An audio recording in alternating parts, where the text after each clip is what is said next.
Shalom semuanya, dengan Deborah Batya di sini. Dalam Haftorah kali ini, saya akan menyampaikan Haftorah yang saya terjemahkan dari tulisan Rebetsin Kanabraka dalam rebetsinKanabraka.blogspot.com.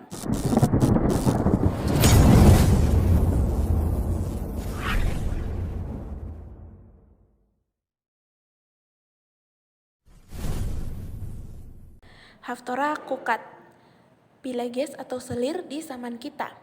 Diambil dari kitab Shoftim pasal 11 ayat 1 sampai 33. Hubungan antara Haftorah dan bacaan Torah. Haftorah kali ini menggambarkan bagaimana orang Israel diserang oleh bangsa Amon, di mana para tua-tua Israel memanggil Yiftak untuk berperang dengan Amon. Yiftak mencoba untuk merundingkan resolusi damai dengan mengirimkan delegasi untuk berunding dengan Raja Amon. Tetapi terakhir tetap tidak fleksibel. Yiftak kemudian berhasil memimpin rekan senegaranya dalam pertempuran. Mereka menang dan menghilangkan ancaman orang Amon, dan Yiftak menjadi pemimpin Israel. Haftorah adalah terhubung ke Parasyat Kukat dengan mengajari kita pentingnya dukungan mutlak untuk kita mengakui kepemimpinan Torah. Yiftak adalah pemimpin dan nabi yang diakui, meskipun secara logis dia bukanlah kandidat yang paling cocok untuk kepemimpinan. Garis keturunan keibuannya dipertanyakan, dan dia bukan pelajar terbesar.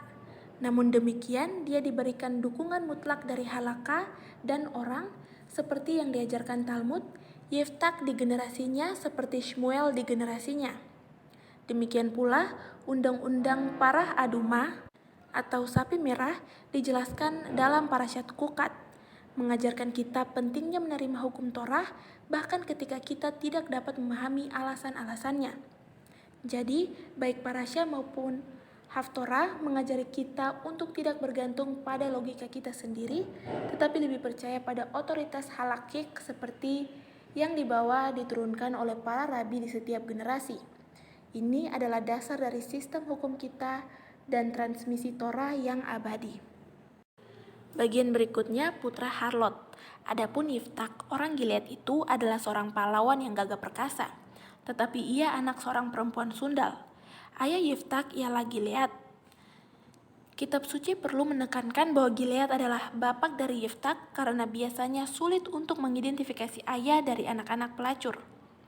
Meskipun Yiftak adalah disebut anak pelacur atau zona, ibu Yiftak bukanlah pelacur biasa. Banyak komentator termasuk Radak dan Malbim berpendapat bahwa istri pertama Gilead adalah seorang selir, bukan seorang pelacur. Seorang selir belum tentu istri kedua, tetapi seorang wanita dengan siapa seorang pria memiliki hubungan fisik tanpa cupah atau kanopi dan akad nikah. Radak menjelaskan bahwa dia disebut pelacur karena dia tinggal dengan suaminya tanpa ketubah atau kontrak pernikahan dan tanpa kesucian pernikahan dengan benar, kedushin.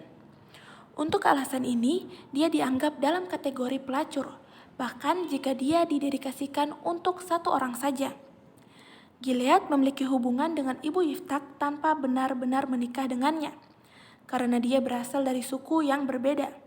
Saat itu, ada tradisi di Israel untuk tidak menikah di luar suku agar tanah itu tidak dipindahkan dari satu suku ke suku lain. Bagian berikutnya, ledakan Pileges di zaman kita.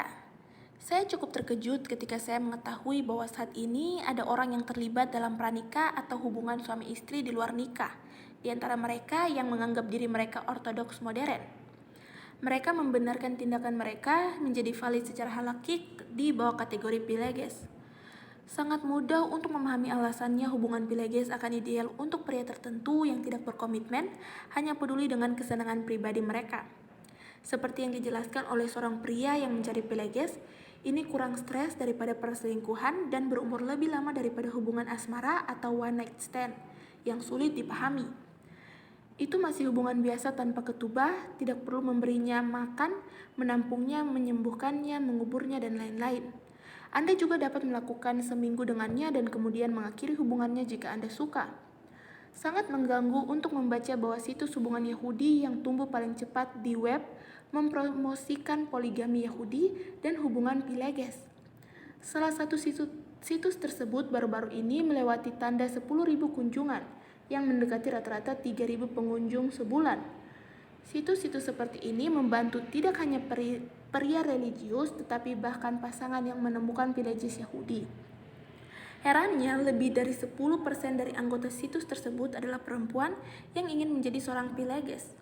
Mengapa seorang wanita memilih untuk merendahkan dirinya pada status yang selalu dianggap merendahkan dibandingkan memiliki hak-hak istri yang penuh?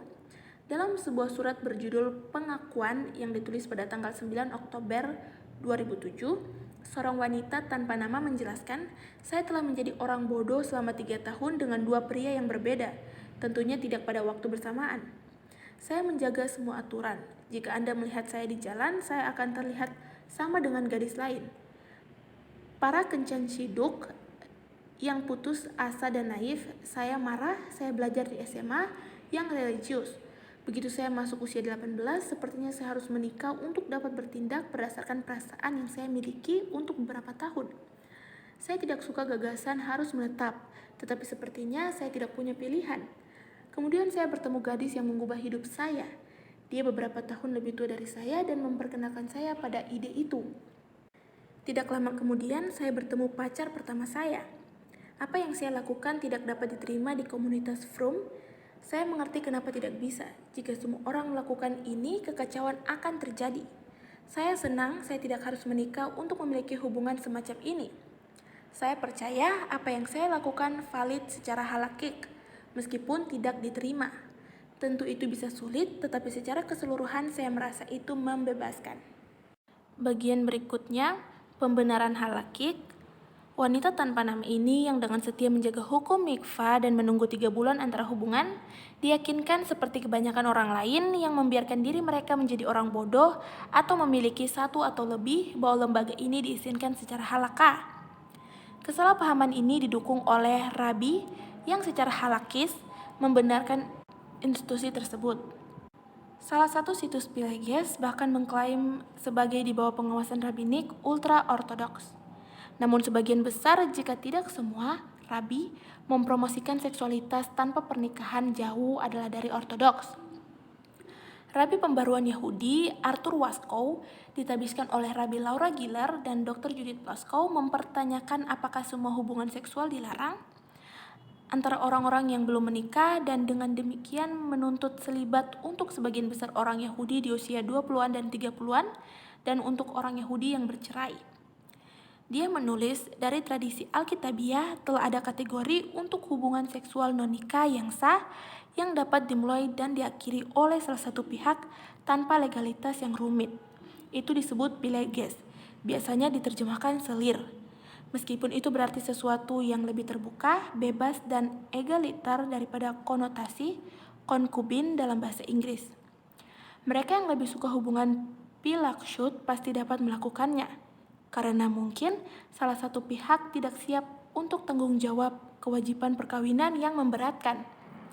Sebagai kesimpulan, Waskow menyarankan untuk melanjutkan hubungan pileges untuk tetapkan landasan suci untuk hubungan seksual yang non-nikah dan ciptakan pola kejujuran, kesehatan, kontrasepsi, keintiman, dan kesucian untuk hubungan itu.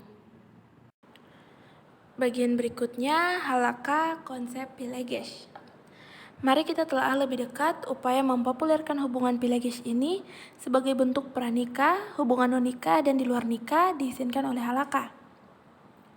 Apa status kontemporer sejati halakik dari pilegis? Rambam menjelaskan bahwa kata pileges terdiri dari kata pi syagal, yang menunjukkan seorang wanita yang digunakan dalam cara domestik dan intim.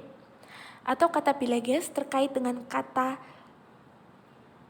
palga isyah, Ibrani atau Aram, setengah istri, dan palaks Yunani atau pelakis, nyonya atau gadis kekasih. Dalam bahasa Ibrani Israel kontemporer, kata pileges sering digunakan sebagai setara dengan bahasa Inggris nyonya, yaitu pasangan wanita dalam hubungan di luar nikah, bahkan ketika hubungan ini tidak memiliki pengakuan hukum.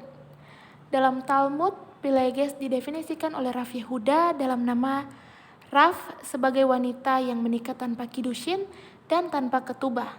Namun, Rambam mendefinisikan pileges sebagai wanita tanpa ketubah tapi dengan kiddushin. Kiddushin yang berarti disucikan adalah bagian dari upacara pernikahan dan mencerminkan kesucian pernikahan Yahudi. Selama ritual kiddushin, pria itu menyucikan wanitanya dan menunjuk dia untuk dirinya sendiri dan bukan yang lain. Menurut Rambam, setelah Torah diberikan, seorang yang memiliki hubungan dengan seorang wanita tanpa kiddushin dihukum dengan cambuk oleh hukum Torah. Pilegesh tanpa kiddushin adalah sebuah lembaga yang khusus diperuntukkan bagi raja-raja Yahudi. Orang biasa mungkin tidak mengambil pilegesh atau terlibat dalam segala jenis hubungan di luar pernikahan. Shulchan Aruch menjelaskan bahwa jika seorang pria hidup dengan seorang wanita dengan cara snut, bukan untuk demi kiddushin, dia tidak dianggap menikah. Kasus ini berlaku juga bahkan jika dia menunjuknya untuk sendiri dan tinggal bersamanya demi hubungan intim eksklusif antara mereka berdua. Di kasus ini, para rabi memaksanya untuk membawanya keluar dari rumahnya. Rema mengutip Ra'afat yang menyatakan bahwa Pilegesh adalah seorang wanita yang ditunjuk untuk satu orang dan ini diizinkan selama dia pergi ke mikvah pada waktu yang tepat. Penting untuk dicatat bahwa bahkan para rabi yang tidak menganggap Pilegesh sebagai pelanggaran terhadap perintah Torah mungkin masih menganggap bahwa Pilgashut melanggar perintah positif Torah bahwa seorang pria harus menikah dengan cara kiddushin. Mitzvah bagi seorang pria untuk menikah berasal dari Devarim 24 ayat 1. Rema mengakhiri komentarnya dengan mengutip Rambam, Rosh, dan Tur yang mengatur bahwa praktik pilegesh dilarang dan bertanggung jawab atas hukuman cambuk karena melanggar larangan Torah. Di antara anak-anak perempuan Israel, janganlah ada pelacur. Dalam Devarim pasal 23 ayat 18. Demikian juga, orang bijak Torah yang agung, Rabi Yonah dari Gerona menulis, para rabi kami mengajarkan bahwa ayat lakukan janganlah melacurkan anak perempuanmu untuk menjadikannya seorang pelacur, supaya negeri itu jangan menjadi pelacur dan negeri itu menjadi penuh nafsu. Hadir untuk memperingatkan bahwa seorang pria tidak boleh menyerahkan putrinya yang belum menikah untuk senggama kecuali dalam nikah. Dan pilegesh tanpa ketubah dan kiddushin hanya boleh raja. Posisi halakik dalam kasus safek de oraita, kemungkinan melanggar perintah Torah harus selalu ketat. Oleh karena itu, amalan yang diterima adalah untuk mengikuti aturan Rambam dan melarang praktik pilegesh. Rav Yaakov M. Dem menyimpulkan bahwa dia tidak akan mengizinkan praktik pilegesh kecuali dua otoritas halakik lainnya ditandatangani dengan dia untuk mengizinkannya. Dan dengan demikian, tetap praktek untuk tidak mengizinkannya. Bagian berikutnya, respons halakik kontemporer mengenai pilegesh. Di luar pilegesh, sebuah Teshuvah 1979 dari Central Conference of American Rabbis Responsa Komite menyediakan referensi tekstual yang merinci respon rabi yang dimaksudkan untuk mencegah hubungan seksual kasual antara orang dewasa yang setuju dan pasangan yang belum menikah yang telah menjalin hubungan komitmen jangka panjang satu sama lain. Bagaimanapun juga, tidak ada komitmen jangka panjang yang lebih besar dari yang dibuat antara pasangan suami istri yang benar. Ada beberapa respon halakik yang bertujuan untuk memastikan bahwa tidak ada kontak seksual terjadi, bahkan antara seorang pria dan pengantin wanitanya sebelum pernikahan mereka. Untuk ini pasalnya, kiddushin atau pertunangan dan nisuin atau perkawinan menjadi satu kesatuan yang masih utuh yang tetap di tempatnya. Salah satu motivasi penting di balik pemberlakuan ini adalah keinginan untuk mencegah kontak seksual sebelum menikah, bahkan bagi mereka yang telah secara resmi mengikatkan diri satu sama lain melalui kiddushin. Jelaslah bahwa perundungan hubungan seksual bagi mereka yang tidak peduli kedalaman atau umur panjang perasaan mereka, tidak membuat komitmen formal satu sama lain akan benar-benar keluar dari pertanyaan. Orang Yahudi yang belum menikah tidak boleh hidup bersama dan tentu saja untuk tidak terlibat dalam hubungan seksual, bahkan jika komitmen pribadi mereka satu sama lain sangat dalam. Standar yang diterima dibuktikan dengan bagian dalam berkat pertunangan, Birkat Erusin. Dia telah melarang pasangan tunangan kita dari diri kita. Rabbi David Simra menyatakan larangan tersebut dengan sangat jelas ketika dia menyatakan saat ini seorang wanita tidak diizinkan untuk pria kecuali melalui cupah, Sheva Brakot, dan Ketubah. Rabbi Yaakov Ariel, kepala Rabbi Ramat Gan, mengomentari masalah Pilegesh, menjelaskan bahwa otoritas kerabian yang mengizinkan institusi Pilegesh tidak berbicara tentang jenis hubungan sementara ditemukan di antara orang-orang muda hari ini, melainkan komitmen seumur hidup. Mengenai perbedaan penting ini, beliau menekankan bahwa semua otoritas halakik setuju bahwa lewat hubungan seksual antara orang yang belum menikah adalah dilarang sebagai bentuk pelacuran, bahkan jika wanita pergi ke mikvah. Rabbi Ariel mengutip bahwa menurut Rashi dan Gaon di Vilna, praktek Pilegesh yang kuno ternyata disertai dengan upacara perkawinan yang kosher atau kiddushin, sehingga putri-putri Israel tidak boleh jatuh ke dalam pelacuran. Di situs web Nishmat Kesehatan Wanita dan Halakha Ortodoks Modern, seorang wanita bertanya apakah keintiman sebelum menikah diizinkan oleh Torah melalui status Pilegesh.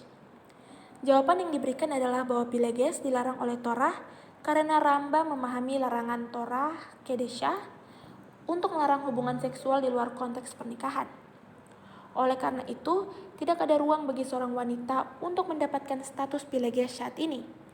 Sama menantangnya mungkin untuk menahan diri dari hubungan fisik sebelum menikah, menahan diri dituntut oleh halakha. Halakha memiliki pandangan positif tentang keintiman fisik dan potensinya untuk kegembiraan dan kekudusan secara eksklusif di dalam kerangka halakik dan komitmen pernikahan.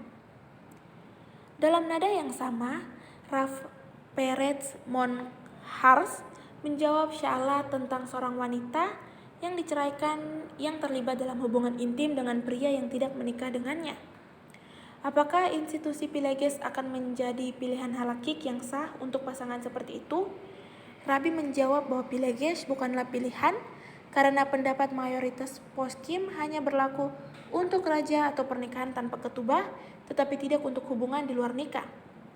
Meskipun dia mungkin menganggap temannya seorang pangeran, halakha tentu tidak memberinya status kerajaan. Rabbi Zevlev ditanyai pertanyaan serupa. Jawaban pada rekaman audio mengatakan bahwa hidup bersama tanpa kiddushin adalah larangan Torah. Hubungan Pilegesh yang melibatkan seorang pria dan seorang wanita yang hidup bersama tanpa menikah adalah znut atau pelacuran yang sebenarnya. Oleh karena itu, agar tidak mempromosikan znut, para rabi melarang wanita yang belum menikah untuk membenamkan diri dalam mikvah. Meskipun hidup dengan nidah itu banyak larangan yang lebih serius daripada hidup dengan seorang wanita lajang setelah mikvahnya, para rabi masih mempertimbangkan bahwa sangat penting untuk meminimalkan hubungan pranikah atau di luar nikah, sehingga lebih diutamakan daripada meminimalkan pelanggaran pasangan yang belum menikah yang aktif secara seksual. Rabbi Lev menyimpulkan bahwa tidak ada heter atau izin bagi pasangan yang belum menikah untuk hidup bersama. Seperti yang kami katakan di kanopi pernikahan, siapa melarang kami yang bertunangan dengan kami, tapi mengizinkan kami yang menikah dengan kami dengan cara cupa dan kiddushin. Bagian berikutnya, tren Pilegesh, mengejar kepuasan instan. Masalah sebenarnya yang kita hadapi saat ini adalah rusaknya kesucian pernikahan, bahkan di kalangan keagamaan. Rabbi Kabbalist Eliyahu Leon Levi mengatakan bahwa seorang tidak harus menawarkan penjelasan kabalistik untuk memahami bahwa memperbarui praktik Pilegesh hari ini akan menghancurkan institusi dari pernikahan Yahudi. Sebuah Pilegesh adalah sesuatu yang eksklusif pada zaman kitab suci. Rabbi Yaakov Ariel sependapat, tugas kita sebagai rabi adalah untuk mendorong lembaga suci pernikahan, bukan untuk meniru kebejatan dunia barat yang menempatkan kepuasan egois di atas segalanya. Sayangnya, para pemimpin spiritual yang mempromosikan Pilegeshut tampaknya telah melupakan bahwa alasan utama hidup kita adalah untuk melakukan mitzvot dan dengan demikian meningkatkan kecenderungan kita yang lebih rendah dalam pelayanan Hashem. Tampaknya bagi saya bahwa motivasi utama untuk upaya melegitimasi halakis lembaga Pilegesh adalah untuk melayani yetzer hara, kecenderungan egois orang-orang beragama yang telah menjadi sangat dipengaruhi oleh pencarian kesenangan masyarakat barat, dan pengejarannya terhadap gratifikasi instan. Masalahnya, banyak dari mereka yang mempraktikkan apa yang mereka sebut hubungan pilegesh, memvalidasi yetzer hara individu mereka, percaya bahwa tindakan mereka adalah benar-benar dibenarkan secara halakis. Bagian terakhir, kurangnya harga diri wanita yang tertinggal secara spiritual. Saya percaya bahwa alasan yang mendasari meningkatnya jumlah wanita Yahudi yang bersedia menjadi pilakshot adalah keterasingan wanita dari kekuatan pengasuhan feminin bawaan mereka. Seorang wanita Yahudi yang sehat secara spiritual mendambakan pada dasarnya untuk komitmen yang tahan lama, hubungan pernikahan, dan membesarkan keluarga. Karena alasan ini, Torah tidak perlu memerintahkan wanita untuk menikah dan bertambah banyak. Sayangnya, saat ini dipengaruhi oleh perlombaan karir kompetitif masyarakat barat, pencarian kesenangan, dan orang-orang yang acuh tak acuh, sikap tidak berkomitmen, wanita Yahudi tertentu telah kehilangan rasa feminitas Yahudi sejati. Terpisah dari esensi feminin spiritual mereka menyebabkan wanita Yahudi yang kurang beruntung secara spiritual ini kehilangan rasa martabat dan harga diri mereka. Mereka tidak menyadari bagaimana mereka menurunkan citra ilahi mereka dengan membiarkan tubuh mereka tersedia untuk pria yang tidak mau membuat komitmen seumur hidup untuk mereka dan bersatu dengan mereka sepenuhnya melalui tubuh dan jiwa. Saya meminta semua wanita Yahudi yang percaya untuk mulai percaya dalam diri mereka sendiri dan mulai menganggap diri mereka sepenuhnya layak mendapatkan cinta total jodoh sejati mereka dan komitmen.